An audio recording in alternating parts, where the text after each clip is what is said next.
আয়কর আইন ২০২৩-এ আর্থিক পরিসম্পদ হতে আয়ের যে ধারাগুলো আছে সেগুলো আমাদের আয়কর রিটার্ন ফর্ম পূরণের ক্ষেত্রে জানা উচিত। আমরা সেই ধারাটি দেখব ৬২, ৬৩ এবং ৬৪। প্রথমে ধারা ৬২-তে বলা আছে আর্থিক পরিসম্পদ হতে আয়। একে বলা আছে কোনো ব্যক্তির নিম্নবর্ণিত আয় আর্থিক পরিসম্পদ হতে আয় খাতের অধীন শ্রেণীভুক্ত হবে, যথা সরকারি বা সরকার কর্তৃক অনুমোদিত সিকিউরিটিজের সুদ, মুনাফা বা বাট্টা, স্থানীয় কর্তৃপক্ষ বা কোম্পানি কর্তৃক ইস্যুকৃত ডিবেঞ্চার বা অন্য কোনো প্রকারের সিকিউরিটিজের সুদ, মুনাফা বা বাট্টা। নিম্ন বর্ণিত উৎস হতে প্রাপ্ত সুদ বা মুনাফা, যথা কোনো ব্যাংক বা আর্থিক প্রতিষ্ঠানের রক্ষিত আমানত, তাহা যে নামে অবৈধ হোক না কেন, কোনো আর্থিক পণ্য বা স্কিম, লভ্যাংশ। দুইতে বলা আছে আর্থিক পরিসম্পদ হস্তান্তর হতে অর্জিত মূলধনী আয় আর্থিক পরিসম্পদ হতে আয় শ্রেণীভুক্ত হবে না। অর্থাৎ উপরে যে আয়গুলো দেখলাম সেটা আর্থিক পরিসম্পদ হতে আয়, কিন্তু এই আর্থিক পরিসম্পদ যদি হস্তান্তরজনিত কোনো মূলধনী আয় থাকে সেটা কিন্তু মূলধনী আয় হিসেবে গণ্য হবে। ধারা ৬২ দেখলাম। ধারা ৬৩-তে বলা আছে আয় পরিগণনার সময় কোনো ব্যক্তি যে আয় বর্ষে আর্থিক পরিসম্পদ হতে আয় প্রাপ্ত হবেন বা যে আয় বর্ষে তার হিসাবে উক্ত আয় জমা হবে, এর মধ্যে যা পূর্বে ঘটে সেই আয় বর্ষে তা অন্তর্ভুক্ত হবে। অর্থাৎ আয় প্রাপ্ত হওয়া এবং হিসাবে জমা হওয়া যেটি আগে হবে তখনই আয় হিসেবে গণ্য করতে হবে।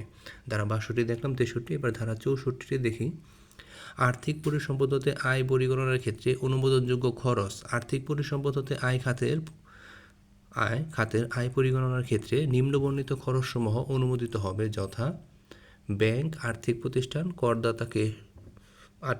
কর্তৃক করদাতাকে সুদ বা মুনাফা প্রদানের বিপরীতে আয়কর ব্যতীত কর্তনকৃত অর্থ, কেবল আর্থিক পরিসম্পদ হতে আয় অর্জনের উদ্দেশ্যে ঋণকৃত অর্থের উপর পরিশোধিত সুদ, কেবল সংশ্লিষ্ট আয় অর্জনের জন্য দফা ক এবং খতে উল্লেখিত ব্যয় ব্যতীত নির্বাহকৃত অন্য কোনো ব্যয়। অর্থাৎ আর্থিক পরিসম্পদ হতে আয় যখন আমরা গণনায় আনবো তখন এই খরচগুলো আমরা বাদ দিতে পারবো।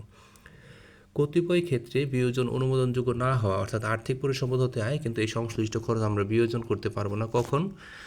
এই অধ্যায়ে যা কিছু থাকুক না কেন আর্থিক পরিসম্পদ হতে আয় পরিগণনায় নিম্নবর্ণিত খরচসমূহ অনুমোদিত হবে না: বাংলাদেশের বাইরে পরিশোধযোগ্য কোনো সুদ যা হতে এ আইনের বিধানবলী অনুসারে কর কর্তন বা পরিশোধ করা হয় নাই।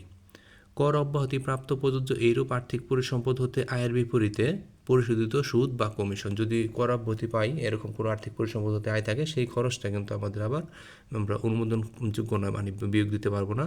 মূলধনী বা ব্যক্তিগত প্রকৃতির কোনো ব্যয়, এটা আর্থিক পরিসম্পদ হতে আয় থেকে বাদ দেওয়া যাবে না। তাহলে আমরা 4টা ধারা শিখলাম, ৬২ থেকে 65। ৬২ হলো আর্থিক পরিসম্পদ হতে আয় কি, 63 হলো আয় কখন গণনা করতে হবে, আর্থিক পরিসম্পদ হতে আয় 64 দেখলাম আর্থিক পরিসম্পদ হতে আয় পরিগণনার ক্ষেত্রে আমরা কী কী খরচ বাদ দিতে পারবো, আর 65-তে আমরা দেখে নিলাম যে খরচগুলো আমরা বাদ দিতে পারবো না। তো আর্থিক পরিসম্পদ হতে আয় যেহেতু সব করদাতাই থাকে, সেই ক্ষেত্রে এই ধারাগুলো আমাদেরকে বিবেচনায় রেখে আমরা আয়কর রিটার্ন ফর্মটা পূরণ করব। ধন্যবাদ সবাইকে।